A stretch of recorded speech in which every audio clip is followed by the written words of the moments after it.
Tribulation Trump was down in Conroe, Texas this past weekend, and he made some pretty inflammatory, I thought, pretty desperate, I thought, even for Trump, under the circumstances. I was taken back by the broad statements he made regarding he was going to pardon the people that were caught up in the January 6th event, were he to be elected president again, and suggesting that there should be protests in the streets if he gets indicted in either Washington or New York or Atlanta or any place else, which he's going to be indicted in all three of those places. And one could say, well, he said protest, not riot, but you could be potentially witness tampering with people that are already under indictment and investigation by the January 6th committee by saying, if you just don't talk, when I get back, I'll pardon you. I tell you what, I'll let you listen to some of the things he said. Then we're going to listen to Lawrence Tribe assess it. Mr. Engineer, roll that piece again. If these radical, vicious, racist prosecutors do anything wrong or illegal, I hope we are going to have in this country the biggest protest we have ever had in Washington, D.C., in New York, in Atlanta, and elsewhere, because our country and our elections are corrupt. They're corrupt. Now, he also said, and you probably have heard it now, about he will pardon anyone who is treated unfairly by the January 6th committee or any other indictments that's coming down the line. Lawrence Tribe, Professor Lawrence Tribe, the emeritus professor of law at Harvard, I believe he's emeritus, who has won more than 35, argued and won more than 35 cases before the Supreme Court. He is considered one of the most profound attorneys of our generation, of the last century and this century. And he was on Anderson Cooper last night. Now, I know y'all don't like Anderson Cooper. I'm not an Anderson Cooper fan either, but he had this very important guest. And I want you to hear what Lawrence Tribe had to say. Just act like Anderson Cooper is not there. All right? Mr. Engineer, go ahead and roll that clip. Indict him. He's offering them pardons in the future. He's threatening those who go after him. He's laid down the gauntlet. And if in the face of all of that, the United States Department of Justice, whose Deputy Attorney General Lisa Monaco announced several days ago that they were investigating not only the insurrection, but the plot to have fake electors. Having said that, if the Department of Justice simply turns the other way, if the Attorney General, who said we will follow the evidence where it leads, turns the other way now, it will essentially give him a red carpet to waltz into the White House with a new coup and, if necessary, a violent insurrection. This cannot be tolerated. As you said, Anderson, he says the quiet part out loud. He's done it before, but before we could look the other way. We could say, well, he's not really going to shoot someone on Fifth Avenue. But this time we know what he's planning to do. We know what he's already done. We know what almost succeeded. We know what he's threatening to do. If we care about this country, about saving it from someone who really asserts the divine right of kings to rule over all of us, we must indict him. There's no longer any need to dot the I's, cross the T's, follow the evidence where it leads. The evidence has led us to the Rubicon, and we must now cross it. He's basically threatening the police. He's threatening the FBI. He's threatening the Department of Justice. What more do we need? For heaven's sake, the January 6th committee has put it all together. As Jamie Raskin said just yesterday, I think, we don't any longer need to look for the smoking gun. It's right in front of us. What is he going to say? You didn't give me any Miranda warnings before I confessed on national television in Texas, before I issued a public statement saying it was my intention to overturn the election. In a statement he issued the day after, he doesn't need Miranda warnings. He's confessed. It's a voluntary, open confession. And what I'm afraid of is people are going to say, geez, it can't be that bad if he's willing to admit it. That's ridiculous. He's admitted that he tried to overturn the government of the United States. He's admitted that he is going to pardon, if he gets into office, the people who, when that plot failed, stormed the Capitol, injured and killed people, smeared the walls with feces, carried Confederate flags through the Capitol in a way that wasn't done even in the Civil War, tried to crush people to death, threatened to hang the vice president, said, Nancy Pelosi, where are you? They were looking to kill the Speaker of the House. We have to wake up. He has said the quiet part out loud, and the quiet part is, I'm going to take over. If I don't win the fair way, whatever that might be, I'm going to take over. He's obviously going to claim that he won the next election, whether he wins or loses. He's putting apparatchiks in place throughout the country to count the votes in his favor, whether they go that way or not. He's encouraging state legislatures to send Trump slates or the slates of whatever Trump substitute might run for president next time, even from states where he loses. This is extremely serious. No former president has ever committed so grave a crime against the country right in front of our very eyes. The crime of seditious conspiracy and aiding and comforting an insurrection that he himself fomented. And he's threatened to do it again. I don't think we can afford to wait. And I'm waiting to see what the Attorney General of the United States will do now. And I believe he has a spine. I believe that he is not going to let this former president threaten him and say, come and get me, I dare you, make my day. That's what he's saying. And if in the face of that, the evidence that is in front of all of us does not lead, not simply to following the breadcrumbs up the path, but actually bringing an indictment through the grand jury that is now sitting in Washington, effectively the Attorney General will have been saying something that I don't think Merrick Garland wants to say, and that is he's being influenced by Let me say a couple of things here. And what Professor Tribe is saying, after the Conroe, Texas speech Saturday night, Merrick Garland, who's the Attorney General for the state United States of America, needs no further proof. That was indictable. He should be indicted pronto. That's not going to happen. Merrick Garland's not going to do it. Now, he may ultimately do it towards the end of summer, the fall, or the end of this year, but he's not going to do it now. But let me back up to just a second. Trump is a liar. Trump is a person that has pathological, if you will, irregularities, which has made him one of the best liars that have ever walked on planet Earth, save the devil himself. He's just, Trump lies, but Trump does not, he's unaware of his faults. Trump's psychosis is, if he says it, he believes it, whether it's a lie or not. There is no such thing of Trump being able to tell a lie. But there is also the psychosis of Trump that says, that is demonstratively clear, that he can only have concerns about himself. He is incapable of having concerns about anybody.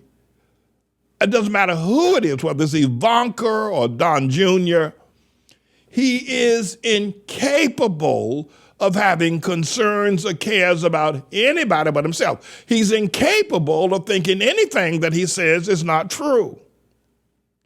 And that kind of a person needs to be under psychiatric watch and care. Now, you don't have to believe that. You don't have to believe that. You can say, Pastor Manny, you're no psychiatrist, so who are you? And you don't have to believe it. But I think that it'd be hard to argue against it. But that's not what I drove up to tell you today. What I drove up to tell you today is this, is that what about the people who know that Trump lies, and like Nathan, who says that they know he is a despicable individual, yet they still follow him? What about the millions of people who are not psychotic in that regard, like Trump, but they've allowed Trump's psychosis to engulf their very being, the essence of who they are? They've allowed themselves not only to accept Trump, but to accept the fact that he lies, and that there is no lies that Trump can tell. If Trump says it, it's true. And this has swept across nearly 50 million Americans. This is a phenomenon that you would only see in the tribulation. It has never been like this in world history. First, Trump has a psychosis, I believe, and the people like to say I'm not a psychiatrist. And by the way, let me say what I just said a few moments ago about Trump. I'm not a psychiatrist. This is just my estimation, and I don't mean to be spreading false information. But people are listening to what I'm saying. I did get an undergraduate degree in psychology. I can show you my diploma for my college that says that my bachelor's degree was in psychology. But when you can get, for instance, when Jim Jones, who did not want to go back to California to face charges, decided he would rather commit suicide instead. Okay, we can understand that. But what we find most difficult to understand is that he was able to convince 900 other people to commit suicide with him. Now, you have to walk a fine line here with Facebook and, Spotify and YouTube and everybody. And not that I'm a big name on there. And so I'm trying to be circumspect and to sound an alarm, not so they don't start striking me and flagging me and one thing after the other. But what I see, Jim Jones said, I'm not going back to America to face criminal charges. And I know that I'll be arrested and forced to go back. So the way I'll avoid that is that I'll just commit suicide. Okay. But the thing that is baffling to this very day is that he was able to get 900 other people, men, women, and children, to also commit suicide with him. Trump, I believe, my opinion, psychosis-wise, psychologically, does not see himself as lying. Trump only sees himself as perfect in every way that he admires, and that he's incapable of telling you the truth above when it's obvious that it is not convenient for him. He's incapable of actually caring about anybody but himself. And he will do this to himself until he dies, I believe. Again, not trying to get these people to jump all over me. But he has convinced, like Jim Jones, Trump has convinced 50 million other Americans to say, to mimic the exact same psychosis that he mimics. God says he's the trigger of the tribulation. My friends, we should not be taking this lightly, that this is happening in our midst. And though Professor Tribe says that Trump should be indicted, and he's been around the courts long enough, he knows the law is a very nuanced thing, and whether you can indict somebody and convict them, Lawrence Tribe has taken matters to the Supreme Court 35 times and won 35 times. He knows that what Trump did on Saturday night in Conroe, Texas, should produce an indictment and will get a conviction. And he would not have said it as a lawyer. He would not have said it if he wasn't absolutely stumped. And I agree. I believe it. I think he's absolutely right. Now, Merrick Garland is not going to do it for various and sundry reasons. But America, and I would say to the Trump supporter, I don't know if you're listening to me. I don't know if there's anybody who supports Trump that's listening to me. I would say to the Trump supporter, first of all, I understand why you want him to do something about the conditions in America. I understand that. I understand that America is going to hell in a handbasket.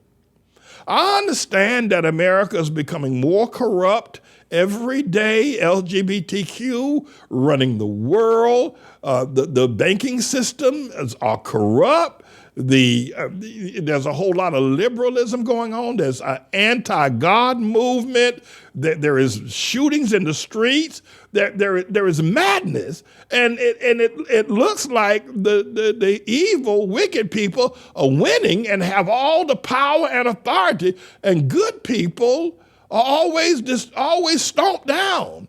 And so can somebody stand up against this, if you will, the tsunami of liberalism, LGBTQ, Democrats, Black rage, Black Lives Matter?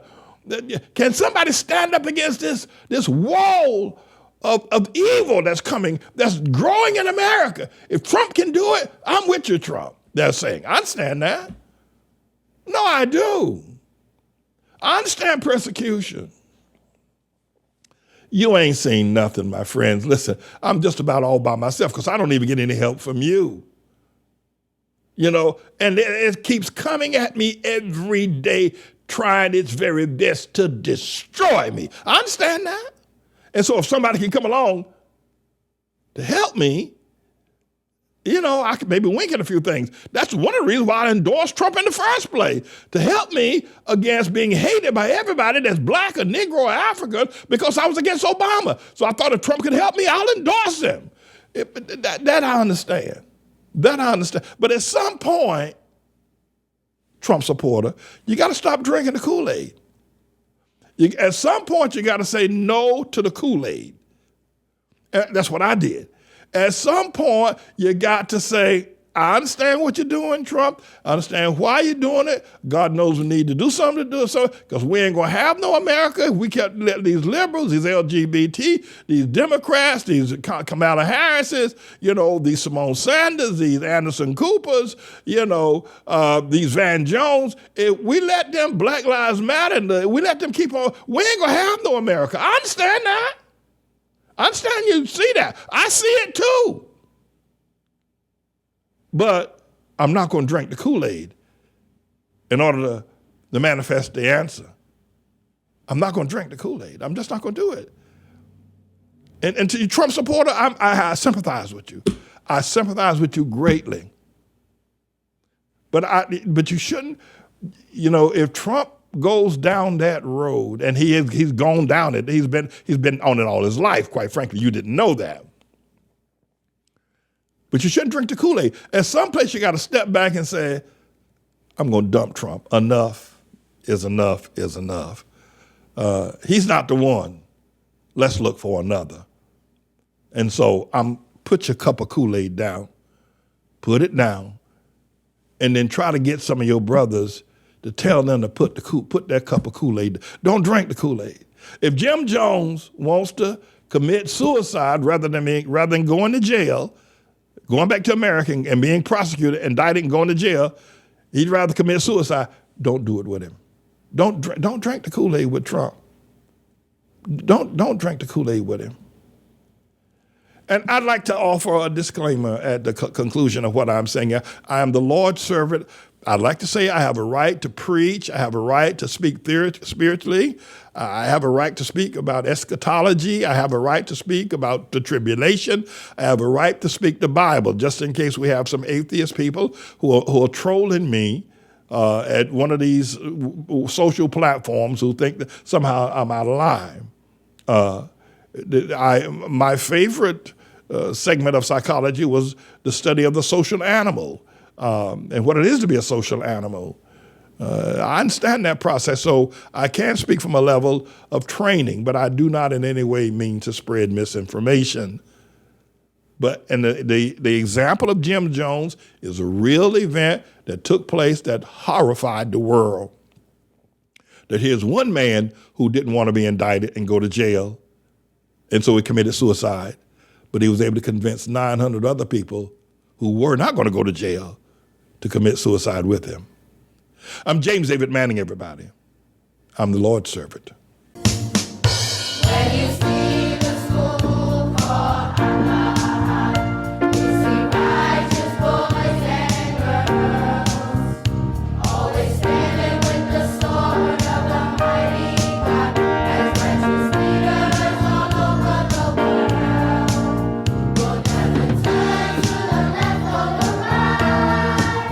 We shall prevail in all our fights, and we will say like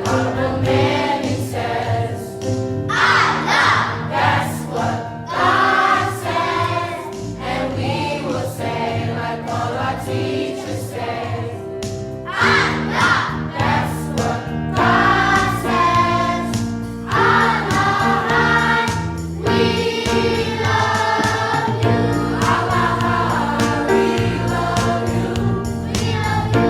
Wait tomorrow, we love you. We love you. Allah, we love you. We love you.